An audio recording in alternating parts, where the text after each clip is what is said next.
네, 뭐 하고 살지, 뭐 먹고 살지 고민을 해보는 시간이죠. 오늘 뭐 사니로 함께합니다. 보기만 해도 생활이 나아지는 생활 속 경제 이야기 쉽게 한번 풀어볼 텐데요. 자, 1타 수강생 박진아 아나운서 오늘도 나와주셨습니다. 어서 오시고요. 안녕하세요. 오늘 함께할 분을 소개를 좀 해주시죠. 네, 오늘 함께할 분 소개해드리도록 하겠습니다. 급변하는 투자 환경 속 어떤 투자 방식을 취해야 할지 그 트렌드를 알려주실 분입니다. 한알의 신한 프리미어 패스파인더 전문위원 나와주셨습니다. 안녕하세요. 안녕하세요. 네, 어서 오세요. 한알의 패스파인더 전문 위원님과 함께합니다. 똑똑한 투자 트렌드 알려주신다고 하는데 어떤 이야기가 있을지 기대하면서 함께 출발해 보겠습니다.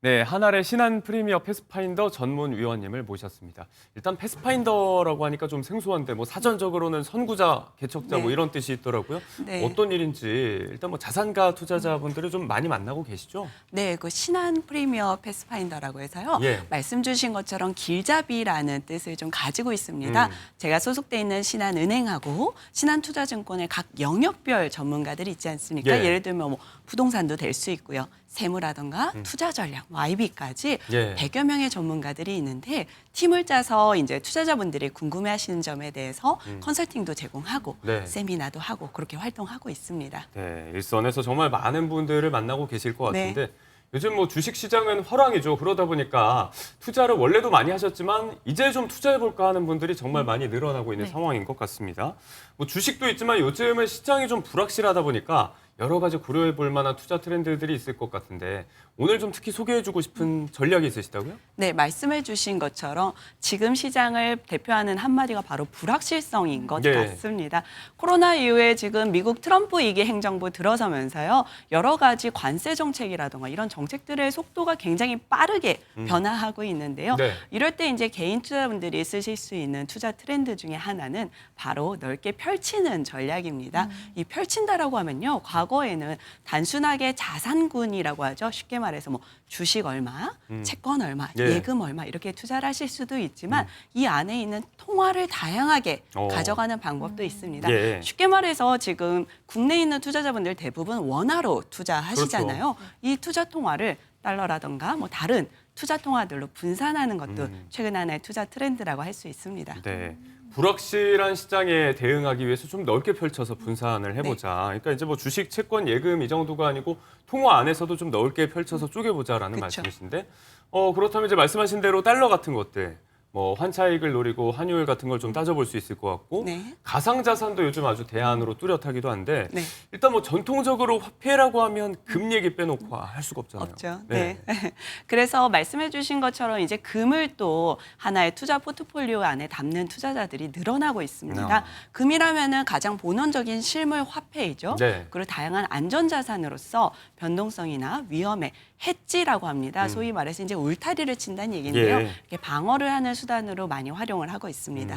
이제 통화 가치가 떨어질 때 좀 보완할 수 있는 차원에서 해지라는 네. 말씀을 좀 해주신 것 같은데, 자 금값이 뭐 일단 금값 얘기만 좀 집중적으로 해보자면 연초부터 뭐 난리였습니다. 박진아 아나운서 주변에도 이제 금 투자한다는 분들 굉장히 많이 계시죠? 맞습니다. 금값이요. 금 한 돈이 지난해에는 40만 원 정도였는데 올해 그러니까 23일 오늘 기준으로 했을 때 65만 1,000원에 육박하면서 예. 금 가격이 금값한다. 이름값 제대로 하고 있습니다. 금값이 올라가면서 골드바 품귀 현상도 일어나고 있고요. 예. 금 계좌를 개설해서 투자할 수 있는 골드 뱅킹도 인기를 누리고 있습니다. 지난 4월 기준으로 했을 때 골드 뱅킹 예금 잔액이 1조를 넘어서는 경우가 있었고요. 네. 또 이렇게 금이 올라가면서 투자 방식에 있어서도 다양하게 변화를 주고 있습니다. 투자 방식의 변화 이런 이야기도 잠시 후에 해보도록 하고 제 이야기 잠시 하자면 이제 연초에 저는 딸아이가 100일이었는데 장인어른이 이제 금 한 돈 반지해 오시면서 이제는 금 한 돈에 한 50만 원 네. 한다. 여기에 세공비가 포함된 가격인데도 그만큼 올랐다는 거였거든요. 그런데 지금은 이제 이야기를 해주셨지만 살 때 기준으로 65만 원. 단순히 금값이니까 요즘 좀 주춤하기도 해요. 심지어 네. 올라도 너무 올랐습니다. 왜 이렇게 오르는 거예요? 사실 제가 가장 많이 받는 질문 중에 하나가 네. 금값 왜 이렇게 많이 오르냐라는 건데요. 2024년 말까지를 좀 끊어서 보면은요. 예. 여기가 이제 금값 상승의 한 일국면 정도로 볼 수가 있습니다. 무슨 얘기냐면 저희 코로나 때 기억나시나요? 네. 그때 기준금리를 굉장히 미국에서 낮게 유지를 하면서 소위 말하는 이 종이화폐의 가격을 낮게 유동성을 공급하는 정책을 썼습니다. 예. 아주 쉽게 말해서 돈을 시장에 푼다라고 표현을 하죠. 그렇게 되면서 이 종이화폐의 몸값이 떨어지는 현상이 발생을 합니다. 얘가 바로 인플레이션인데요. 인플레이션이 물가 상승이잖아요. 예. 실물을, 물건을 사는데 과거보다 돈을 더 많이 줘야 된다라는 게 바로 인플레이션인데 금은 실물화폐라고 아까 말씀을 드렸죠. 그래서 이런 인플레이션 환경 하에서 실물화폐인 금의 가격이 상승을 받고요. 예. 더불어서 러시아 우크라이나 전쟁, 이스라엘 하마스 분쟁, 이란 분쟁까지 계속해서 발생하는 분쟁들이 어떤 기본 통화이자 또 안전자산으로서의 네. 금에 대한 수요를 이제 좀 증가를 시켰습니다. 여기까지가 이제 2024년 말까지의 금 작년 가격 말까지. 상승을 이끈 요인, 예. 대표적인 요인이라고 할 수 있고요. 올해 그러면 금 왜 계속 오르냐라는 질문을 많이 또 받습니다. 여기에는 트럼프 2기 행정부에서 나타나는 여러 가지 관세 정책들이 불러일으키는 네. 이런 달러라는 어떤 종이화폐의 왕이죠. 이 기축 통화에 대한 신뢰도에 대한 의구심 이런 것들이 네. 금과 같은 다른 화폐들로 분산돼서 나타나면서 여전히 금값을 공고하게 유지하는 요인이 되고 있는데요.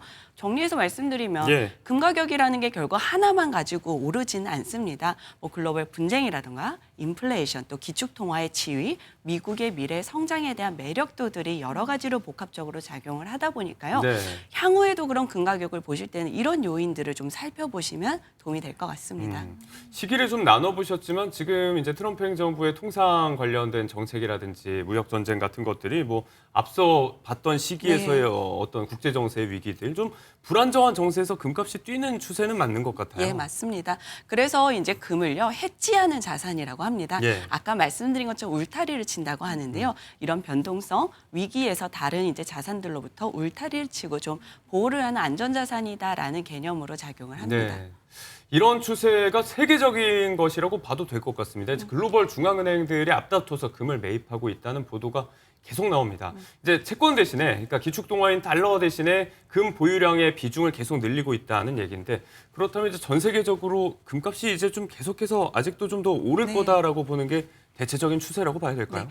아까 말씀드린 것처럼 이런 해지의 목적으로 각국의 중앙은행들도 금을 굉장히 많이 샀습니다. 네. 근데 중요한 건 산 것도 중요한데요. 어느 나라의 중앙은행들이 금을 샀는지도 한번 살펴보시면 네네. 좋은데요. 네네네. 대표적으로 2023년, 2024년 2년 연속 연간 금 보유량을 굉장히 많이 늘린 국가들을 보면요. 폴란드가 있고요. 네. 체코가 있고요. 네. 터키가 있습니다. 어. 이 폴란드는 대표적으로 지금 분쟁 지역인 우크라이나하고 예. 국경을 맞대고 있는 나라죠. 그리고 체코 같은 동유럽 국가들도 마찬가지고요. 터키 같은 경우에는 인플레이션이 굉장히 좀 높은 나라 중에 하나입니다. 네. 그럼 제가 앞에서 말씀드렸던 어떤 위험이나 인플레이션에 대비를 하는 하나의 방책으로 정부의 중앙은행들도 금을 매수를 한다라고 말씀을 네. 드릴 수가 있을 것 같아요. 우리도 이제 우리가 겪고 있는 어떤 특수한 현상 때문에 이른바 김치 프리미엄이라고 하는 현상이 나타나기도 했는데 뭐 지금 말씀하신 나라들 보면 각국이 처한 그 국내외 정세에 따라서 또 금값이 또 현저하게 달라지는 모습 이런 것도 저희가 한번 점쳐볼 수 있을 것 같습니다. 우리 같은 경우는 이제 중앙은행이 한국은행인데 한국은행이 보는 시각은 조금은 다른 것 같습니다. 신중한 기조도 엿보이는데 이창용 총재 발언 먼저 듣고 오겠습니다. 최근에 금을 많이 매입한 국가들을 보면 중국, 터키, 폴란드, 러시아, 인도 이렇게 해서 미국과의 갈등, 뭐 미중 갈등 이런 걸 통해서 좀 달러보다는 금을 좀 보여야지 이런 인센티브도 많고요. 그래서 첫 번째 제 변명은 단순 통계로 보기는 역사나 이런 점을 고려할 필요가 있다는 게 제 변명이고요. 두 번째는 그럼에도 불구하고 금을 사면 수익성이 높아질 가능성이 있지만 그만큼 또 위험도 있고 그래서요. 최근의 보도를 보면요. 지금 한국은행이 이미 보유하고 있는 금의 가치도 많이 올라서 130% 이상의 지금 차익을 누리고 있다. 이런 얘기도 있는데 아니 이 정도면 조금 더 사들여도 되는 거 아닌지 왜 이렇게 네. 신중한 거예요? 사실 제가 한국은행의 어떤 입장을 대변하기에는 조금 어렵지만 예. 한국은행에서 작년에 발표를 했던 외환 보유액으로서의 금 어떻게 바라봐야 할까라는 그런 게시물이 있었습니다. 예. 거기를 보면요. 한국은행 같은 경우에 지금 보유하고 있는 금의 양이 약 104톤 정도 됩니다. 그런데 2023년도에 폴란드의 중앙은행이 매수한 금의 양이 한 130톤 정도 되니까요. 네. 전체 보유량 치고는 많은 편은 아니죠. 근데 그 게시물에서 보면은 이제 아무래도 외환 보유액으로서 지금 한국이 중요한 건 외환 시장의 변동성을 줄이는 데 조금 집중을 해야 된다. 네. 그리고 어떤 중앙은행이 유동성 목조를 이렇게 빠르게 대응을 좀 해야 되는데 금을 유동성 확보를 하기 위해서 좀 매도를 할 경우에는 어떤 정부의 중앙은행으로서 평판 리스크도 고려를 해야 된다. 이런 여러 가지 좀 이야기들이 나옵니다. 그래서 사실 저는 중요한 건 예. 중앙은행이 금을 사냐 안 사냐도 있지만요. 개인 투자자분들이 금을 투자하실 때 예. 중앙은행의 어떤 금 투자 전략을 본인에게도 접목을 해서 고려를 해보시면 어떨까 합니다. 지금 나의 어떤 투자 포트폴리오가 유동성이 중요하거나 몇 년 내에 반드시 자금을 꼭 쓰셔야 되는 분들이라고 하면 예. 금을 이제 조금 장기적으로 투자에 접근하기엔 조심스러우실 수 있겠죠. 반면에 나는 인플레이션에 대해서 좀 장기적으로 내가 방어를 하고 싶다든가 예. 향후에도 이런 분쟁들에 대해서 어떤 좀 안전자산을 어느 정도 보유를 하고 가야겠다라는 분들은 포트폴리오 일부에 금을 담는 그런 전략을 한번 대입을 해보시길 추천드립니다. 네, 이런 신중한 모습을 본인에게 한번 대입을 해보시라. 일단 금 자체가 변동성이 큰 자산이기 때문에 좀 리스크가 큰 측면은 없잖아 있는 것 같습니다. 자, 개인 투자자 이야기를 했으니까요. 이런 보도도 나와 있습니다. 최근에는 또 이제 금값이 좀 주춤하고 있는데 여기에 따라서 그런 걸까요? 개인 투자자들의 금 매도세가 순매도로 지금 전환이 됐다라는 보도도 나오고 있어요. 개인이 봤을 때는 지금 금값을 좀 정점으로 보는 분들이 많은 걸까요? 아무래도 이제 말씀 주신 데이터가 최근 한국거래소에 KRX 금연물 계좌라는 게 있습니다. 예. 그게 이제 이번 달 들어서 순매도세로 전환이 됐는데요.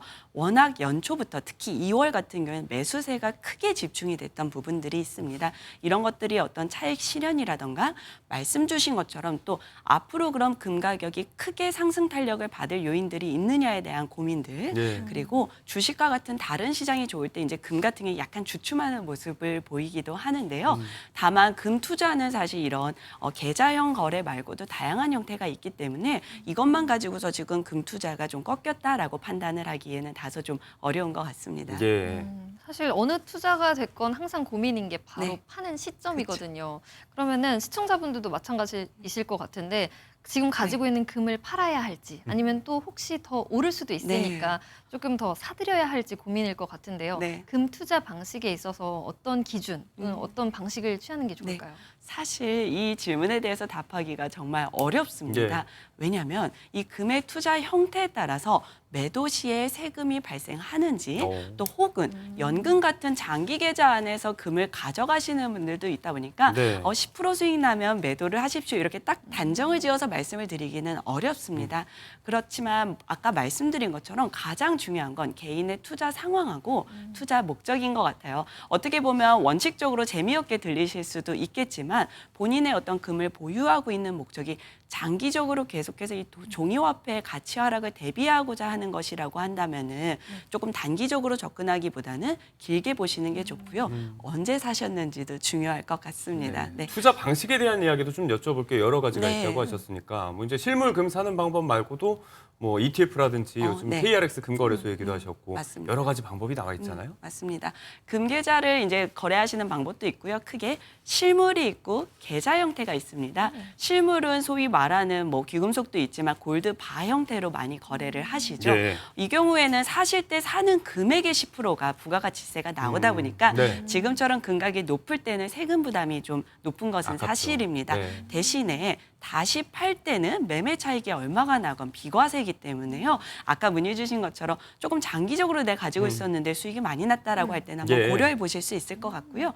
계좌는 크게 좀 세 가지로 나눌 수 있을 것 같습니다. 투자형 상품, 여기에는 ETF나 펀드가 들어가고요. 그다음에 KRX 금현물 거래 계좌가 있습니다. 마지막으로 은행의 금거래 계좌가 있는데요. 네. 투자 상품은 좀 특이합니다. 뭐냐면 가격을 추종하기도 하고요. 네. 금을 채굴하는 기업들의 주식을 담고 있기도 어. 합니다. 그래서 약간 이 성과가 금의 가격하고는 좀 다르게 나타날 수 있기 때문에 주의가 필요하시고요. KRX 금현물 계좌는 이제 소액으로 거래가 가능하고 네. 매매 차익이 비과세가 된다는 장점이 있습니다. 마지막으로 이제 은행에서도 금거래 계좌를 하실 수가 있는데요. 네. 가장 작은 단위인 0.01g부터 거래가 가능하세요. 그래서 보통 뭐 자녀 명의로도 많이 네. 하시고요. 매매 차익은 과세가 되지만 뭐 매매가 이제 예약 이체도 되고 자동 매매도 되고 여러 가지 부가 기능이 있는 게 특징입니다. 네, 금 하나에 투자하는데도 이렇게 여러 가지 방법이 있습니다. 잘 정리를 해주셨는데 본인의 상황과 성향에 맞는 형태 잘 따져서 한번 투자해 보시길 바라고요. 자, 통화 포트폴리오 분산에 대한 이야기, 금 이야기 했으니까 이제 금과 또 때려야 뗄 수 없는 이 대척점에 있는 것이 바로 돈이겠죠. 이 달러 얘기를 좀 해봐야 될 것 같습니다. 달러 투자에 대해서는 이 자체만으로 좀 어떤 매력을 보고 계세요? 사실 과거에 달러 투자를 한다고 하면요. 환차익을 노리고 투자하는 분들이 좀 많으셨습니다. 그런데 이제 달러를 단순히 보유하기보다는 이제는 어떤 달러 표시 자산들로 내 포트폴리오를 구성을 한다라는 분들이 많이 늘어난 네. 것 같아요.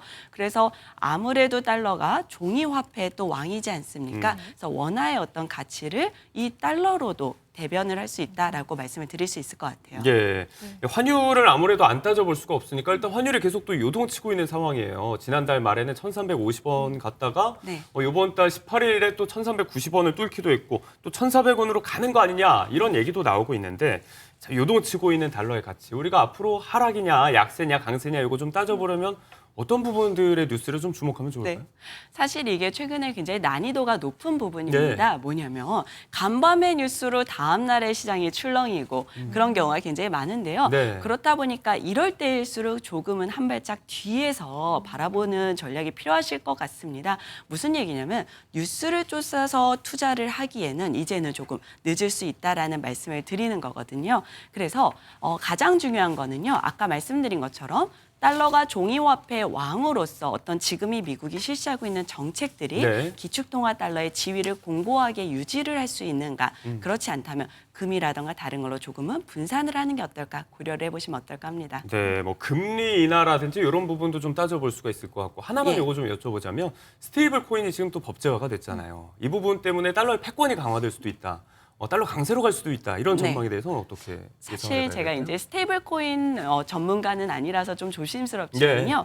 앞으로 그래서 금 가격도 지금 가지하는 길이라는 표현을 많이 합니다. 역사적으로 고점을 달성을 하면서 과거의 패턴을 가지고 예측하기는 조금 어려운 상황인데요. 스테이블 코인 또한 어떤 미국의 달러를 담보로 해서 발행이 되는 만큼 네. 달러의 기축통화로서의 지위를 앞으로 공고히 할 것이란 예측이 많기는 하지만 이런 요소들이 서로 어떻게 작용을 하는지 조금 지켜볼 필요는 있을 것 같습니다. 복잡하네요. 우리가 오늘 얘기해 본 게 금, 달러 얘기였는데 네. 우리가 달러 대신에 안전자산으로 생각하는 게 금이다 보니까 네. 서로 반비례하는 관계가 있습니다. 맞습니다. 그럼 각각의 투자 비중을 어느 정도로 해야지 네. 좋을지. 사실 이 부분도 어떻게 보면은 좀 재미없는 얘기지만 개개인의 어떤 투자 성향이나 기간에 따라서 설정을 하시면 좋은데요.